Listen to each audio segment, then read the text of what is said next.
Soltos e soltas, bem-vindos a mais um vídeo. Hoje a gente tem a honra de ter aqui com a gente a Polly Oliveira, que é ativista a favor da emancipação das mulheres, da autoestima, da liberdade dos corpos, que é autora do livro Mulheres que Gozam, do Poder de Ser Real.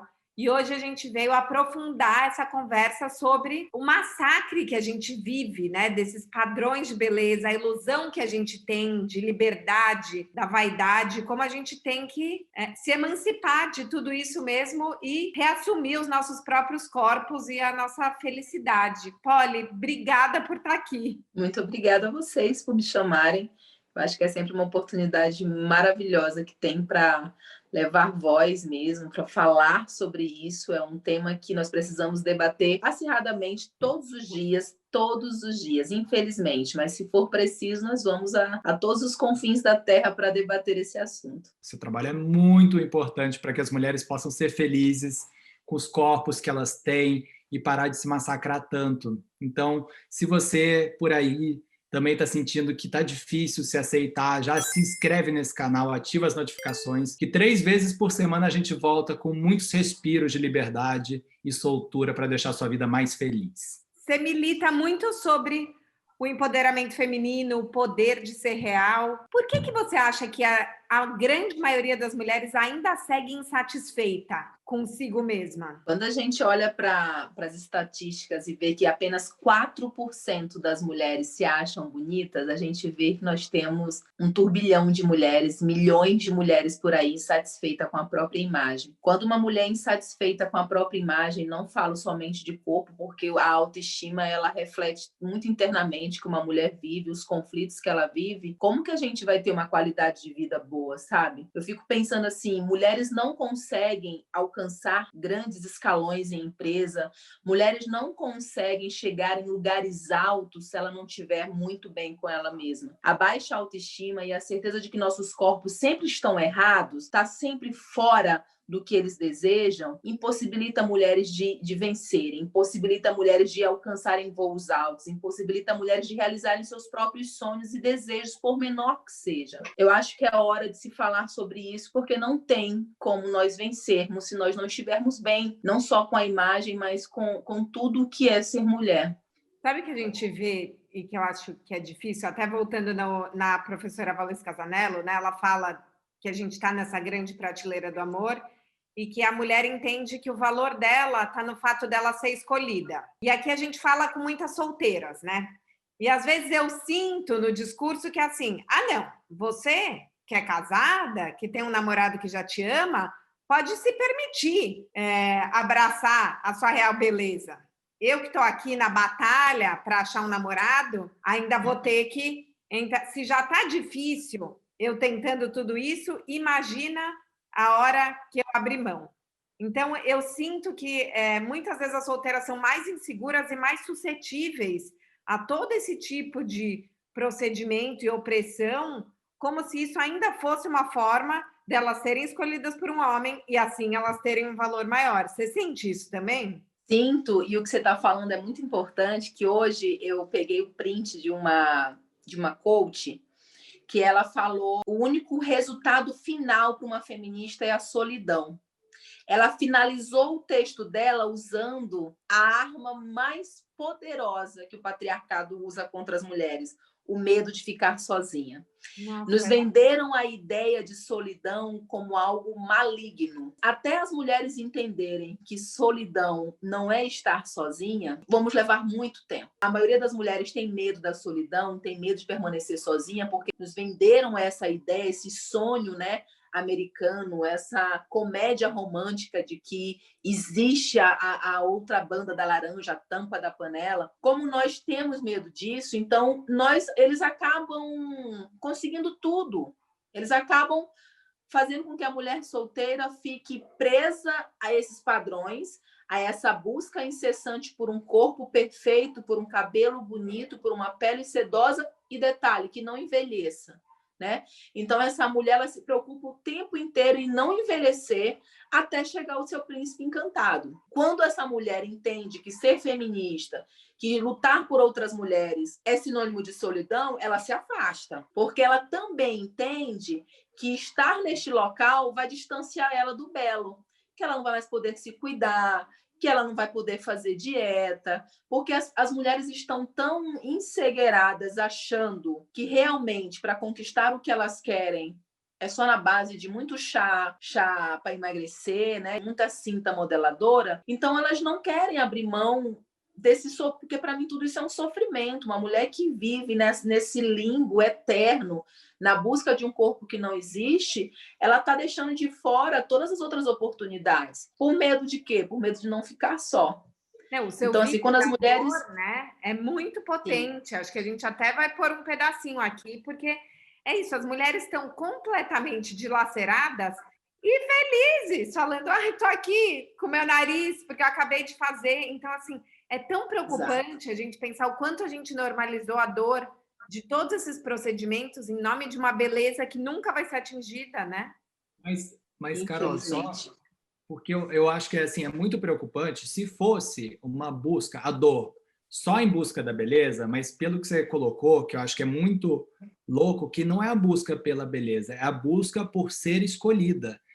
Quer dizer, a rivalidade feminina com a arma principal, que é a beleza dentro desse padrão estético para poder ser escolhida por um homem. Então, a felicidade da menina, se ela fosse porque ela está se sentindo feliz, eu adoraria. Mas, no fundo, a gente sabe o que essa menina tem na cabeça, né? Que é assim, putz, agora eu tenho mais vantagens na hora de competir com a minha rival, né? É bem mais profundo mesmo. E a competição, ela vai para todos os lados, né? É competir com a mulher na vaga do emprego, porque se eu estiver dentro desses padrões, eu tenho mais chances, e acaba nos colocando realmente nessa rivalidade eterna, que é o que nos mata, né? Que é o que separa as tribos, né? Que nós deveríamos estar lutando, mulheres brancas e mulheres pretas, gordas e magras, todas juntas. Mas é exatamente isso que você falou. É muito mais profundo. Quando eu vejo aquelas meninas, né, de 18, 19 anos segurando aqueles drenos, gente, aquilo para mim diz tanto, sabe? Como pode assim a gente ter normatizado tudo isso? É surreal para mim ver uma menina segurando um dreno, dizendo que está morrendo de dor, mostrar aquele dreno cheio de sangue, tirando de dentro dela lá os líquidos, e você ficar assim, como assim ela está falando isso de uma maneira como se ela tivesse, sei lá, fazendo qualquer outra coisa tão simples. Então, assim, tá muito louco, André. Tá muito, muito surreal o que está acontecendo. Eu acho que nós já passamos de um limite há muito tempo. Até Naomi Wolf, né, ela defende muito no mito da beleza, né, que isso é uma forma de controle da mulher. Ela fala, Sim. Inclusive, que a mulher migrou de uma prisão doméstica para uma prisão estética, né? Que é uma maneira de você manter a mulher sob controle e impedir com que ela dedique a sua energia para outras esferas do poder público, de mudar o mundo, do trabalho. Essa pressão estética, ela também tem uma função política, né? De manter as mulheres em um lugar. Esse é um livro que eu gostaria que fosse assim a Bíblia das mulheres, sabe? Toda mulher tem que ler esse livro.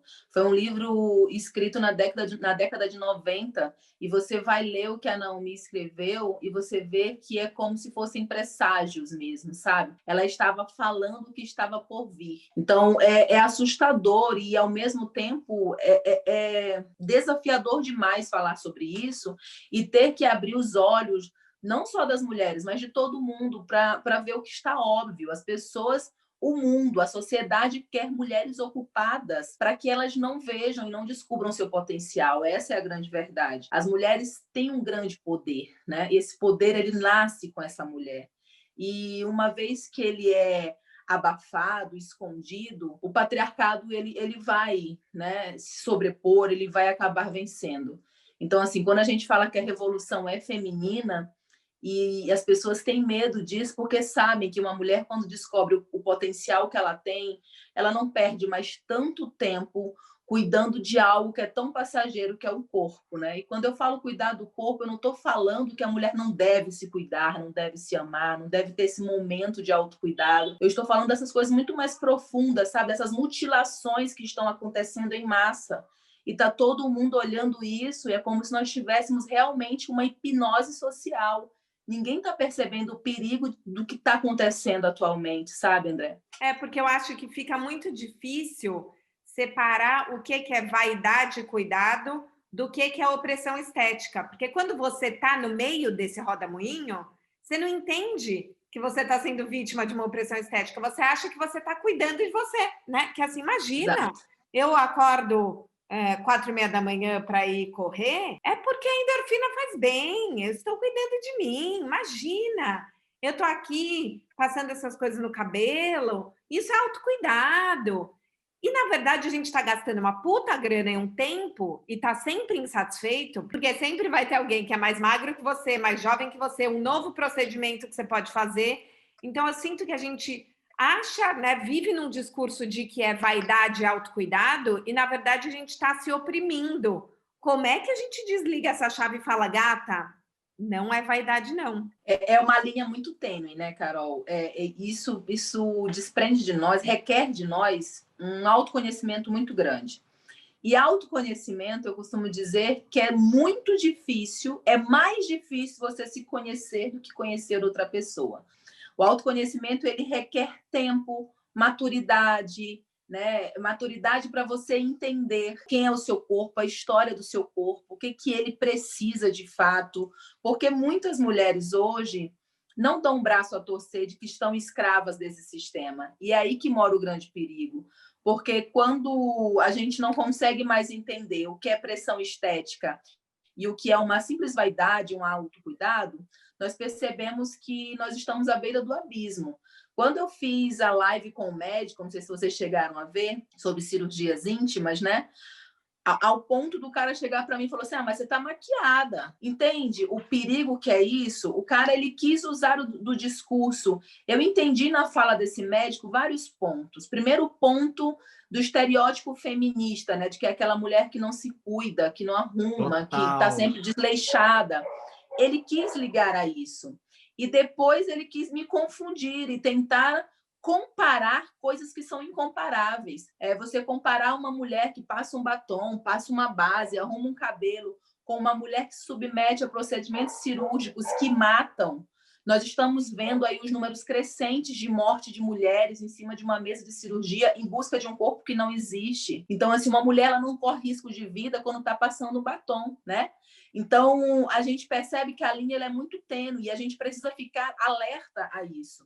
Então, assim, quando a gente começa a perceber que os profissionais não estão se atentando a isso, que não estão vendo o perigo e que está falando primeiramente a eles é o capitalismo, a gente começa a ficar muito óbvio que nós somos o produto. É a mulher que é o produto, sabe? Não é a cirurgia plástica. Quando nós entendermos que nós somos esse produto, que nós somos essa espécie de carne em cima dentro de um açougue, tudo vai ficar muito mais claro. Porque o que a gente está vendo agora é um redemoinho de pessoas confusas, aderindo a diversos procedimentos novos que estão apresentando, e um outro mundo de pessoas falando, cara, que é onde eu me enquadro, é loucura, não faça. E as meninas adolescentes e jovens que são o público-alvo disso estão ali no meio confusas, porque não sabem quem são, não sabem para que lado vão, entende? E fica parecendo que é um cabo de guerra, quando, se nós estivéssemos unidos, os médicos trabalhando para a saúde, com saúde, e não simplesmente para a estética, tudo estaria muito mais resolvido, sabe? Eu acho que as cirurgias plásticas podem ser, sim, se usado da maneira que ela foi criada para ser usada, ela pode ser uma grande aliada da saúde da mulher. Acontece que esses procedimentos não estão sendo usados como principal motivo à saúde. Eles estão sendo usados simplesmente pelo capitalismo, para fazer dinheiro. As pessoas não estão preocupadas com seu bem-estar, se realmente isso vai te devolver autoestima, porque a gente já sabe que cirurgia plástica não devolve a autoestima de mulher. Isso é uma falácia, entende? Olha, eu acho que, né, a gente entrevistou a Joana de Vilhena Novaes, que fala muito sobre as doenças da beleza, e ela disse que hoje em dia é vendida uma ideia de que qualquer pessoa pode se tornar bela. Então, a beleza ela deixou de ser uma questão estética e ela passou a ser um dever ético, né? Quase como se fosse uma questão de saúde, né? Porque tem muito esse discurso de que uma mulher com saúde é uma mulher magra. Então a gente, né, as pessoas disfarçam a gordofobia nesse discurso de saúde e eu acho que realmente muita gente ainda cai nisso, né? Como é que a gente pode alertar as mulheres para que elas estão caindo numa cilada de que elas estão tentando parecer éticas socialmente quando elas estão, na verdade, fazendo mal para a saúde delas, né? Porque eu acho que é o da saúde e da moral, né? Parece que uma Sim. mulher que não se cuida, que não cuida da sua beleza, ela tem uma moral duvidosa também, né? Se ela não cuida nem dela, vai cuidar de quem? É verdade. Olha, eu até peguei aqui o livro O Mito da Beleza, que tem uma parte que a Naomi diz o seguinte: à medida que cada mulher for cedendo à pressão, essa pressão vai adquirir tal intensidade que se tornará compulsória, até que nenhuma mulher que se preze tenha coragem de aparecer com o rosto sem nenhuma alteração cirúrgica. Então, assim, nós estamos já vivendo esse momento da compulsão, né? Da ideia de que eu só vou conseguir um emprego se eu estiver magra.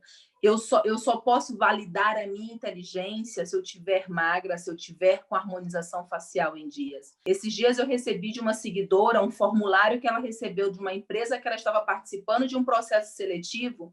Lá no formulário vinha pedindo a altura e o peso dela. Então, a gente começa a perceber o quanto tudo isso está ficando bizarro, o quanto isso está realmente merecendo uma revolução o mais rápido possível. Porque se nós não começarmos a fazer barulho, eles vão vencer, eles vão conseguir colocar em pauta para um emprego, para um cargo público, para uma empresa, para um grande cargo, realmente estereótipos que eles julgam como belo. O mundo ele só tem a perder, porque nós já conseguimos provar que nós somos mais do que um corpo, né? Nós já conseguimos provar isso.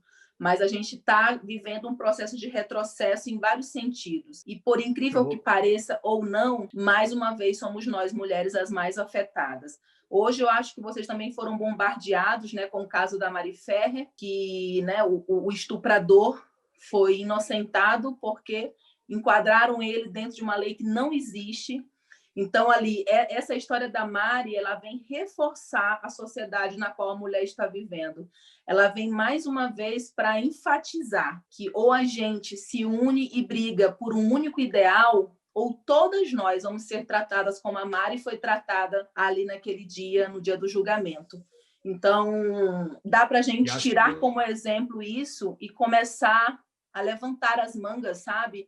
E dizer, cara, chega, não dá mais. Não dá mais para a mulher se submeter a tudo isso que nós estamos se submetendo e sendo vista como meros objetos mesmo, é o que eu enxergo, sabe? É tão bizarro isso que está acontecendo com a Mari, porque teve exatamente o que aconteceu com a Ângela Diniz, né, que foi assassinada pelo marido e ele foi inocentado em defesa da honra. Isso foi em, acho que era 78, 70, né? 76. E é bizarro que a gente esteja 50 anos quase depois com a mesma situação, né? E sempre julgando a mulher a partir do que ela faz ou do que ela posta, como se isso fosse uma justificativa para essa violência. Enfim, nossa. É verdade. E eu estava vendo, quando eu estava vendo o caso da Mari, agora, no mês passado, teve um homem que esfaqueou 12 vezes a ex-esposa e ele foi inocentado em júri popular. O júri popular o inocentou e disse que ele não tinha a intenção de matá-lo. E quando a gente vê um caso desse e a júri popular e o homem sair de lá como inocente, não tem mais o que ser dito. Eu acho que tudo que precisava ser conversado pacificamente já foi conversado. Quando eu falo que a revolução já começou, é que nós precisamos começar a gritar mesmo, sabe? As pessoas não estão mais ouvindo as mulheres que falam pacificamente. E é chegada a hora mesmo de nos posicionarmos.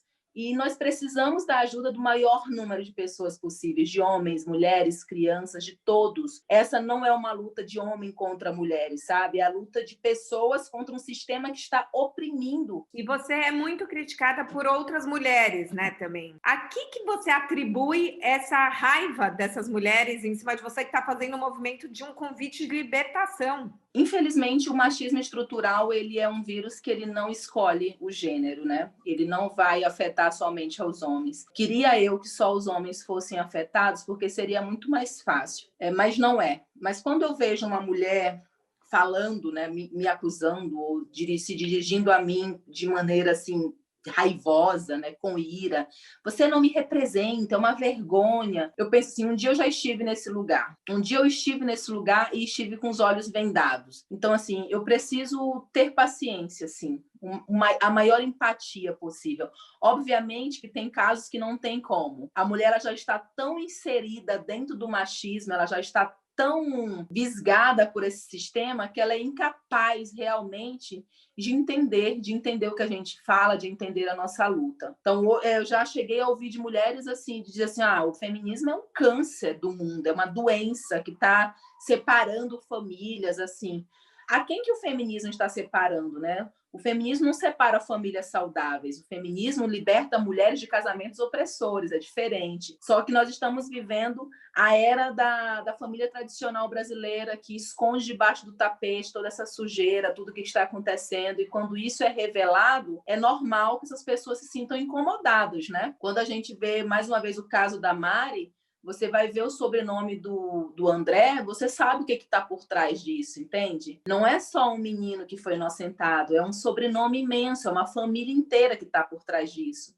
Então, a gente tem que aprender a estudar os casos profundamente antes de militar, porque você precisa entender contra quem você está lutando. Nós estamos lutando contra um sistema gigante, poderoso, feito por homens, entende? Como que nós vamos vencer isso se estivermos separados, se estivermos cada uma dentro da sua própria tribo? Nós temos que começar a se movimentar de maneira muito mais organizada, eu confesso, e de maneira muito mais estratégica, porque até mesmo as mulheres que estão do outro lado, sendo porta-voz para esses homens, elas estão completamente cegas, completamente inseridas dentro desse contexto mesmo de cegueira, de não entender o que está acontecendo e que se recusam a enxergar. Como que a gente pode fazer essa mulher abrir os olhos? Então, assim, tem que ter um grau de empatia muito grande. Um grau de empatia muito grande que às vezes eu não tenho. Infelizmente, às vezes eu não tenho mesmo. E ouvindo você falar, Polly, eu fiquei pensando sobre o quanto que algumas mulheres também não querem abrir mão do privilégio, porque a gente já entrevistou a professora Valesca Zanello aqui, e ela fala muito sobre a prateleira do amor, onde as mulheres que são brancas, magras e jovens estão no topo dessa prateleira, e essa libertação dos corpos, na verdade, ela quebra essa prateleira toda e tira essa posição de superioridade dessas mulheres também. Então, eu fico pensando também, por exemplo, o Brasil é o país que mais faz cirurgia no nariz no mundo, né? Rinoplastia. Isso tem muito a ver com o racismo estrutural que a gente tem, onde os narizes que são mais largos, as pessoas acham que isso tem a ver com nariz de negro, que dentro da cabeça delas tem menos valor. Então, eu fico pensando sobre quanto que essas mulheres que investiram muito tempo, muito dinheiro para chegar onde estão, também não querem abrir mão desse investimento. Fica parecendo que é um cabo de guerra mesmo, sabe? Porque abrir mão desses privilégios é reconhecer que você passou uma vida inteira errando, sabe? E reconhecer erros não é para qualquer pessoa, André. Não é qualquer pessoa que tem a humildade de chegar, cara, estava do lado errado, quero aprender, quero me desconstruir, me ensina. Não é qualquer pessoa que quer. E existe um grande número de pessoas diminuindo as dores de muitas outras mulheres, né? Minimizando essas dores. E quando essas mulheres que supostamente estão nessas prateleiras maiores, que eu costumo até dizer assim, o erro da grande maioria das mulheres que estão na elite brasileira é acharem que não são vítimas. Elas são, às vezes, até mais vítimas do que as que estão lá embaixo, sabe? E eu me preocupo muito com isso, porque, como diria a minha avó, quanto mais alto o pé de mamão, maior é a queda. Então, essas mulheres que estão lá em cima e que acham que estão nesse pedestal de hierarquia e que acham que estão no domínio do poder, elas são apenas parte da máquina. Elas só estão em locais estratégicos para o próprio patriarcado, mas são objetos usados como as outras, entende? Mas é um processo muito dolorido e muito difícil uma mulher dessa, eu acredito, num patamar desse, ter que abaixar a cabeça e dizer, cara, eu estive esse tempo todo cega, eu estive esse tempo todo do lado errado. Sabe? É um processo muito difícil, mas já está acontecendo. A gente já vê pequenos movimentos acontecendo. E quando mais mulheres se movimentarem, mais mulheres derem ouvidos a outras mulheres que parecem inferiores, né? Eu acho que é aí que vai começar a grande revolução e é aí que a gente consegue vencer o que está acontecendo. E outro vídeo seu que a gente ama muito, que é o vídeo da cura, né? Que é um vídeo que, na verdade, mostra a real felicidade, talvez, das mulheres, a real liberdade, né? De uma mulher poder se sentir feliz com quem ela é. Porque essa promessa de que se você fizer esse procedimento estético ou esse, você vai ser feliz, você vai se aceitar, como você bem disse, essa promessa nunca é cumprida, né? Não é por aí que as mulheres vão conseguir a cura, né? Não. E quando nós estávamos falando sobre esse vídeo, eu e a minha filha, a gente não vai achar isso na internet de maneira muito fácil, né?